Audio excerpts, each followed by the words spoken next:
My sister shoved my son's face into his own birthday cake and called it a surprise. Even while he cried, my dad still defended her. The next morning, Grandma smashed his prized car, saying it was time he learned a lesson. You know that feeling when someone completely disrespects your boundaries, hurts your kid, and the people who should defend you just stand there? Imagine a moment so utterly out of line, so utterly unforgivable, that it ignites a quiet, unrelenting fury you didn't know you possessed. For me, that moment arrived not with a shout, but with the horrifying crunch of shattering glass. Because when my mother told my 78-year-old grandmother to back off after my sister ruined my son's birthday, Grandma Eleanor didn't just back off. She picked up a baseball bat and absolutely demolished my father's prized vintage Mustang. And that was just the beginning. Hi, I'm Adam. I'm 35, a realtor and the responsible one in my family. I track closings on a whiteboard, keep my car spotless for showings, and I can guess a listing price within $5,000 just by walking the block. I'm also a dad. My son, Nicholas, just turned 11. He's a sensitive, introverted boy. Most kids play outside, but Nicholas? He'd rather spend hours lost in a book or building these incredible, complex castles with Lego bricks. My sister, Tiffany, who's 25, well, she's the complete opposite. She works in marketing for a startup, and she has this constant need to be the center of attention at every single gathering. She was always the spoiled one in the family, and my father, Robert, who worked his entire life at an insurance company before retiring, never denied her a thing. He felt guilty because Tiffany was born prematurely, so he spent her life justifying everything she did. Faced with any criticism, he'd just repeat the same phrase, "Tiffany just wants everyone to have a good time." My mother, Susan, works part-time at the library and avoids conflict at all costs.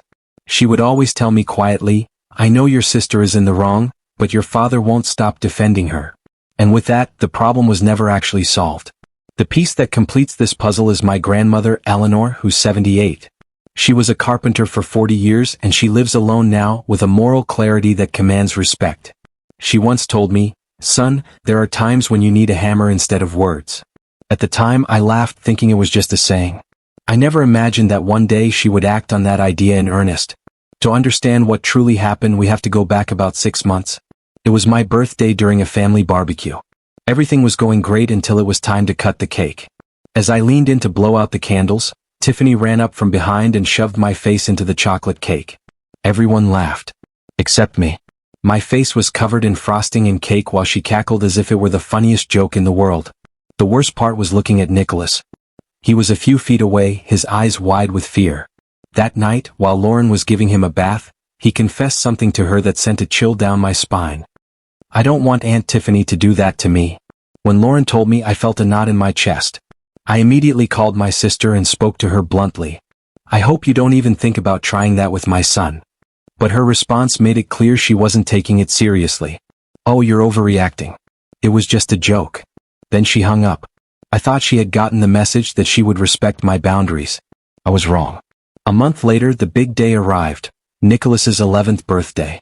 We decided to celebrate at my parents' house because they have a large yard and a pool, perfect for a kid's party. My son had picked out his cake 3 weeks earlier.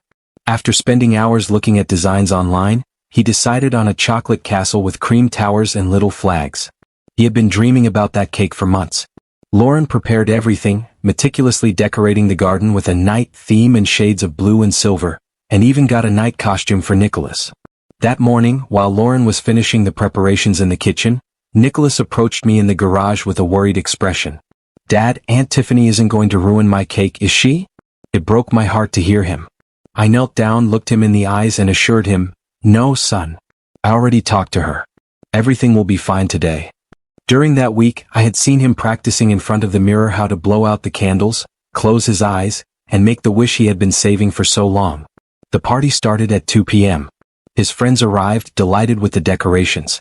They played a treasure hunt, jumped in the pool, and couldn't stop admiring Nicholas's costume. Everything was perfect, until 2:45 p.m., when I heard a car engine.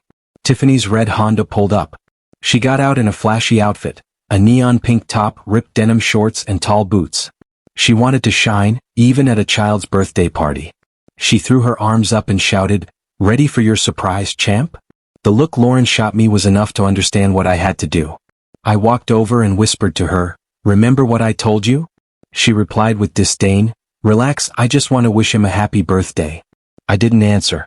I decided not to take my eyes off her for the rest of the party. The most important moment arrived, the cake. Lauren placed the majestic castle cake on the decorated table. The children surrounded Nicholas, excited.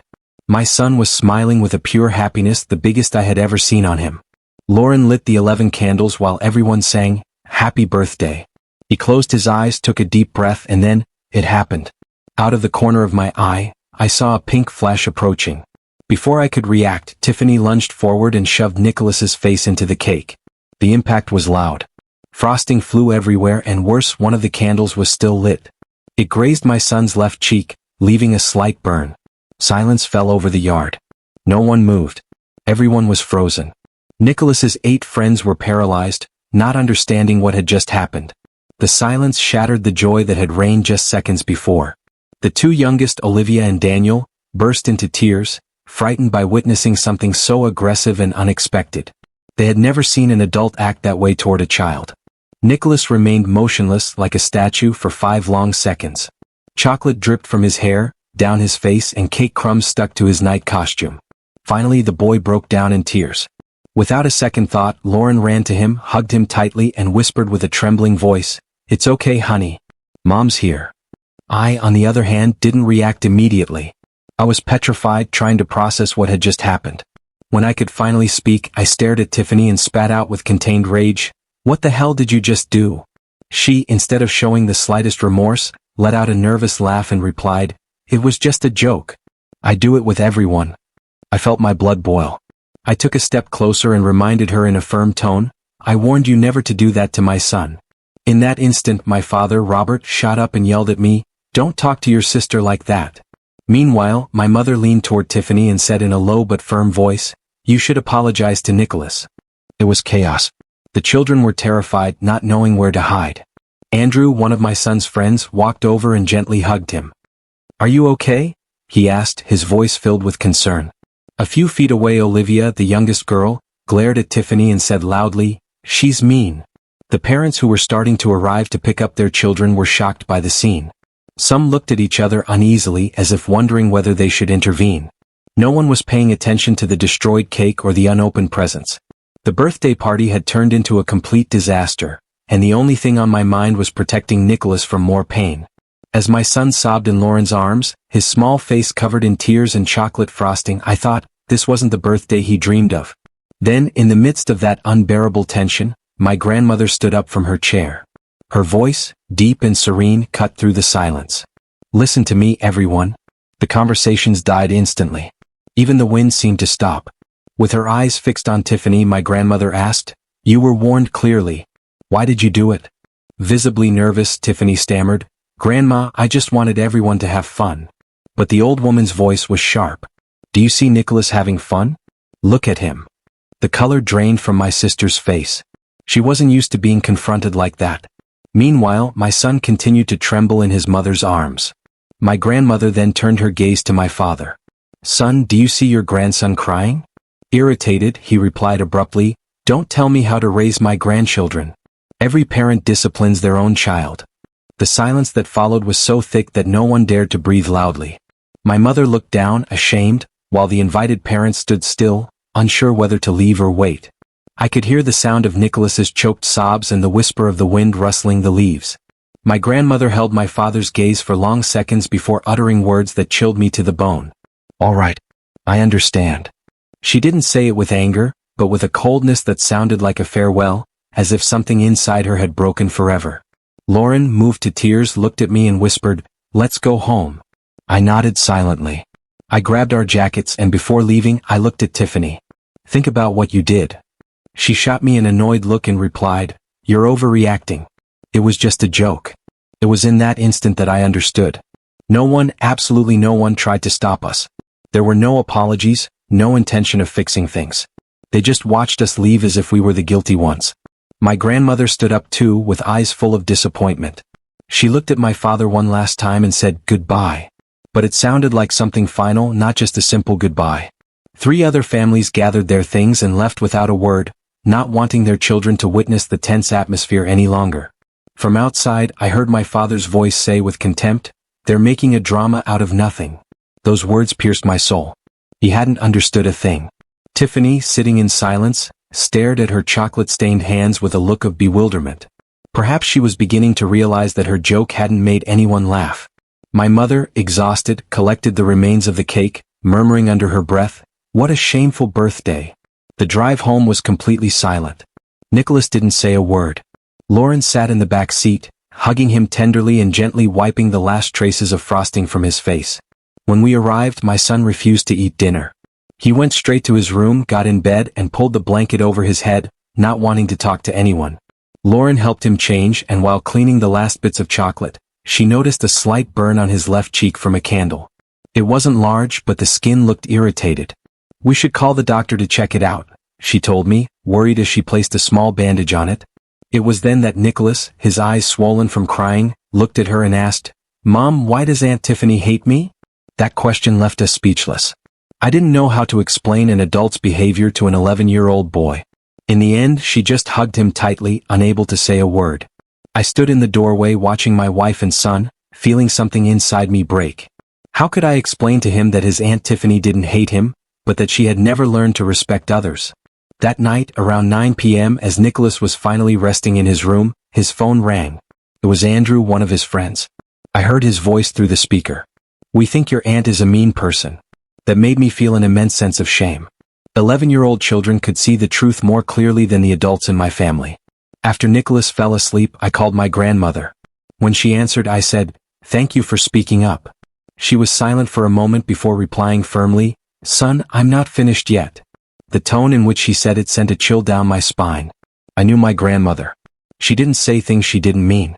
If she said she was going to do something, she would do it. That night, lying next to Lauren, I stared at the ceiling, thinking about how I had really been protecting my son. Maybe it was time to make difficult decisions, to take care of those who truly mattered. At 5 a.m., my grandmother arrived at my house. She knocked forcefully on the door and told me to accompany her to my parents' house. According to her, she had something to resolve. I got dressed without asking questions and followed her in silence. At 6 a.m. sharp, loud knocks echoed on my parents' door.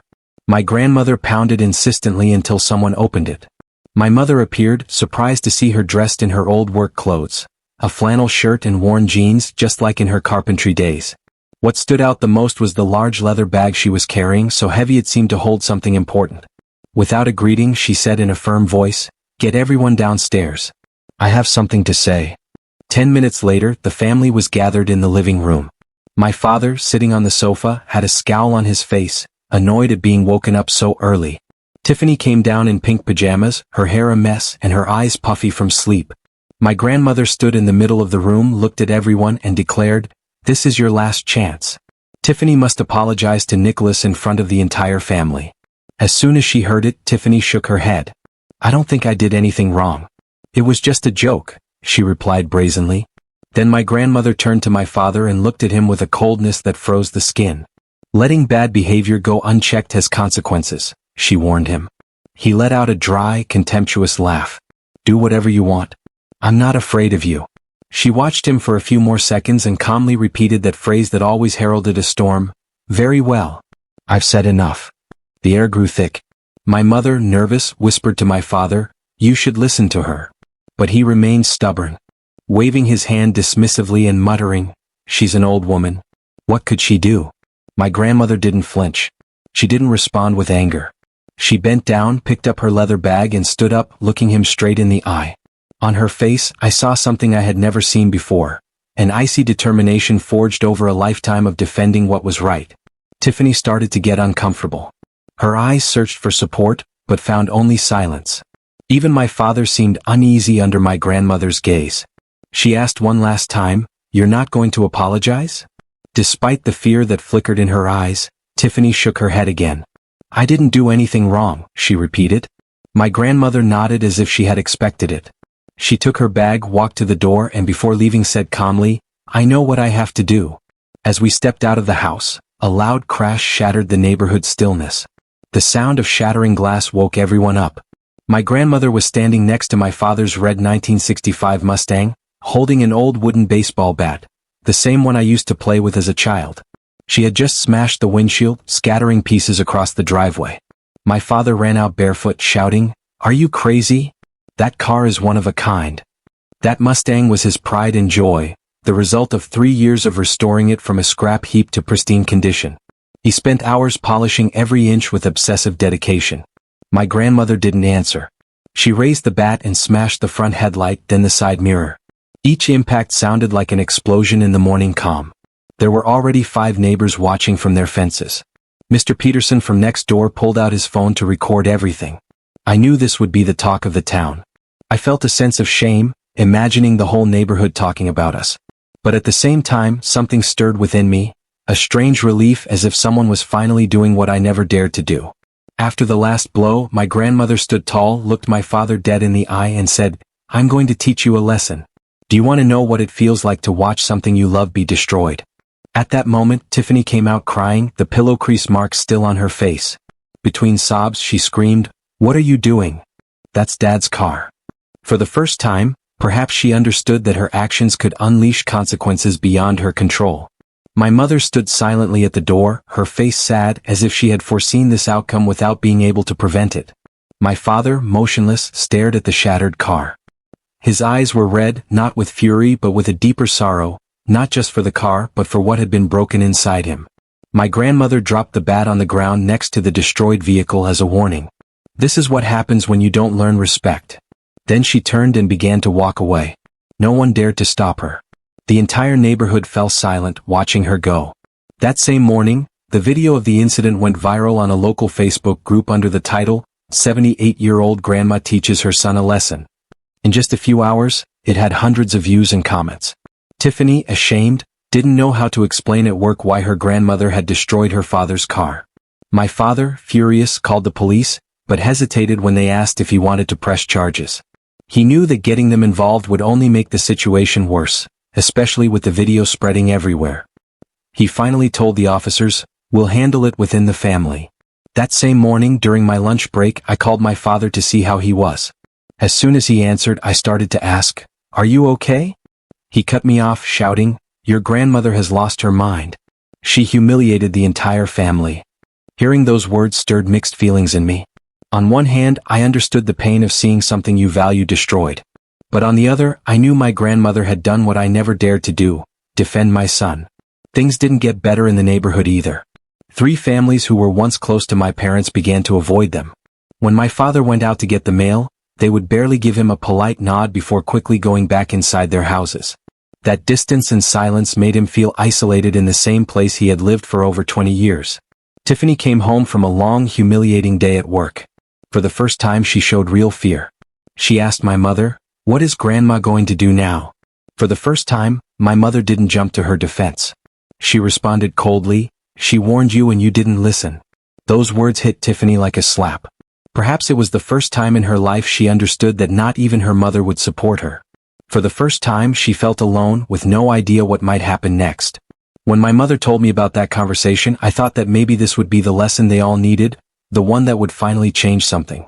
3 days later, the family lawyer Henry Miller arrived at my grandmother's house. He had been working with us for over 20 years, a serious man dressed in a gray suit and carrying his inseparable leather briefcase. My parents were invited to hear an update to the will. That call from the lawyer had made everyone uneasy. No one knew what to expect, but there was a bad feeling after what had happened days before. The living room was thick with tension. Henry sat at the center table with a stack of legal documents.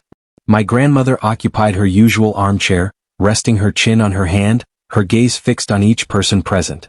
My father was next to my mother on the sofa, tried to appear calm, though his nervousness was obvious. Tiffany sat in a corner, her eyes red after a stressful day. The lawyer opened the folder and began to read. At the request of Mrs. Eleanor Vance, we will now proceed to update her will. At that moment, my grandmother stood up and announced, "I am removing Robert from the will, including any rights to this house." That news hit my father like a lightning bolt. The house was valued at $400,000, and he had always counted on inheriting it to secure his retirement. He once told my mother, "At least we'll never have to worry about where to live." After a few seconds of silence, my grandmother continued, "If Tiffany does not apologize to Nicholas within 7 days, she will also be removed from the will." Henry continued reading the new distribution. Susan will receive 30%. Adam, Lauren, and Nicholas 20% each. My father slammed his hand on the table. His voice trembled with rage as he shouted, "You can't do this. I took care of you all these years." My grandmother looked at him directly and replied calmly, "You took care of me, yes, but you failed to teach your daughter to respect others." Tiffany collapsed in tears. She understood that not only her reputation, but also her financial future were at stake. She never imagined that what happened at a child's birthday party would have such serious consequences. My mother remained silent, her trembling hands clutching her purse.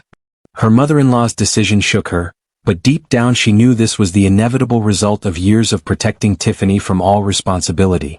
The tension in the room became suffocating. We all understood that my grandmother was not joking. She was willing to rewrite her legacy to defend her principles. After hearing the terms, my father stood up abruptly, his face red with fury. He stormed out of the meeting, slamming the door so hard it echoed through the house. It was clear he felt powerless and defeated. Tiffany continued to cry uncontrollably but still insisted, "I didn't do anything wrong." And hearing her say that filled me with profound disappointment. Not even with her inheritance on the line was she able to admit her mistake. What surprised me most was my mother's reaction. She stood up, signed the acknowledgement of the update and said calmly, "You did the right thing." In that instant, I understood she had endured my father's blind defense of Tiffany for years. She could finally express what she had always kept silent. After it all, I took Lauren's hand and said, "All I ever wanted was for Nicholas to be treated with respect." What surprised me later was Nicholas's reaction. When he heard the lawyer read his name in the will, he nodded slightly as if he understood the weight of it. Henry added, "The portion corresponding to Nicholas will be placed in a trust managed by Adam until he turns 18. When everyone had left, my grandmother called me aside and said, "Son, I didn't do this for the money." I understood exactly what she meant. It wasn't about assets. It was about teaching a lesson in respect and responsibility. At that moment, Tiffany began to understand the true consequences of her actions. She had not only lost her family support, she now faced the real possibility of being left without an inheritance. Tiffany was being held accountable for the first time in her life, with no one to clean up the mess after her. I watched her tremble, looking around as if desperately searching for someone to defend her, but she found only silence and cold stares. No one ran to comfort her this time. Maybe, just maybe, she was finally understanding that every action has consequences and that there won't always be someone to protect her. The meeting ended in a silence so dense it was hard to breathe. Everyone knew the family would never be the same. The first week after my grandmother's decision passed under a cloud of constant tension and pressure. Everyone was aware that Tiffany had only 7 days to make things right. For the first 2 days, my father called and visited my grandmother several times, begging her to reconsider. He promised to be firmer with Tiffany, to correct her as he should have, but the response was blunt. "All she has to do is apologize, nothing more." On the third day, Tiffany spent 3 hours in front of her computer trying to draft an email to Nicholas. She wrote, deleted, and rewrote an apology several times, but in the end she didn't send it. Deep down she was still convinced she had done nothing wrong. By the 4th day my mother's patience ran out. She looked my father in the eye and told him bluntly, "You need to learn how to be a father from scratch." On the 5th day I received a call from Tiffany. Her voice was trembling. "Can I see Nicholas? I want to talk to him." When I asked if she was ready to apologize, she replied, "I just want to explain." On the 6th day Lauren told me firmly, "If she's only coming to justify herself and not to apologize from the heart, then it's not worth it." Finally, on the 7th day Tiffany came to our house. She claimed she wanted to clear up the misunderstanding with Nicholas, but she still refused to admit she had done anything wrong. When the deadline passed without a sincere apology, my grandmother kept her word. Tiffany was officially out of the will. 2 weeks after the birthday disaster, my grandmother surprised us with an unexpected proposal. She wanted to throw a new party exclusively for Nicholas, a real celebration just for him. The guest list was short: us and my son's 5 closest friends, the ones who hadn't left early or joined in the chaos. My grandmother's yard was completely transformed with a special theme, a night of honor. She spent the whole week preparing every detail, from royal blue banners to handmade paper shields. She ordered a cake from an exclusive bakery in the city, a masterpiece in the shape of a castle with golden icing and the phrase, "Nicholas, you matter." The atmosphere was warm and calm, exactly what my son had always wanted. No shouting, no mess, just the sincere laughter of children who wanted to be there. But the most emotional moment came when my grandmother appeared with a golden retriever puppy with light fur and a red bow around its neck. Looking at Nicholas, she said, "His name is Simon. Simon will always protect you. He will never hurt you. Lauren couldn't hold back her tears seeing the smile on our son's face. For the first time in 2 weeks, Nicholas hugged his great-grandmother tightly and said, "I love you so much." In that instant, I knew this was his real birthday, a day where he felt seen, respected, and loved as he always should have been. The change in Nicholas after that celebration was amazing. He used to be a shy boy who avoided conflict and preferred to stay quiet so as not to bother anyone. But something inside him changed. When Simon came into his life, he became more confident, and most importantly, he learned to say no when something didn't feel right to him. I remember one moment in particular. A classmate asked to borrow his favorite Lego set, and he replied kindly but firmly, "No, I'm sorry." At school, he proudly told the story of how his great-grandmother had stood up for him when no one else did. His friends were amazed to hear the story of his brave grandmother. What filled me with the most pride was when Nicholas decided to join the school's debate club, something he never would have considered before because speaking in front of others terrified him. Simon and Nicholas became inseparable. He spent hours teaching him tricks and took full responsibility for his care, from feeding him to taking him for walks. One afternoon, while watching them play in the yard, I said to Lauren, "He's a completely different kid now. He knows he deserves respect." She nodded and took my hand. At that moment, I understood that the best gift my grandmother had given him wasn't just a puppy, but the confidence to stand firm and the strength to protect himself. While Nicholas grew stronger every day, Tiffany's life was falling apart. At work, her colleagues began to distance themselves from her after the video of my grandmother destroying my father's car went viral, and the family scandal became common gossip. Whenever Tiffany entered her room, conversations would abruptly stop. Her social life didn't improve either. Some friends began to question her directly, "Why would you do that to a kid?" For the first time, she had to face the real consequences of her actions without anyone defending her. She discovered that what she had dismissed as a simple joke had caused real harm. Then came the financial pressure. She now had to cover all her expenses alone: rent, utilities, food, things my father used to quietly take care of. It was then that she realized how dependent she had been on the family. To top it all off, even my father began to distance himself, pressured by my mother, who made it clear she would no longer tolerate his blind protection. Over time, after several complaints at work about her attitude, Tiffany was required to start therapy. It was the first time she had to look in the mirror and confront the toxic behaviors she had always refused to acknowledge. The perfect life she thought she had completely fell apart. In the 3rd week after the incident, my father began to reflect on the upbringing he had given us.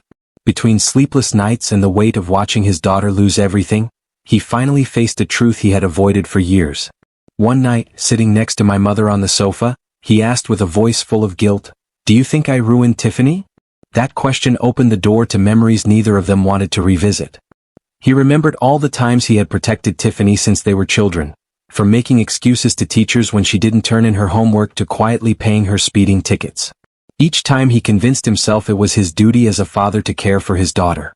However, facing the consequences of those decisions, he finally understood the damage he had caused. When he accepted his mistakes, he decided to talk to Tiffany and encouraged her to offer Nicholas a sincere apology. But when he gently suggested she take responsibility for what happened, she exploded. "Why are you turning your back on me now?" That moment hit him hard.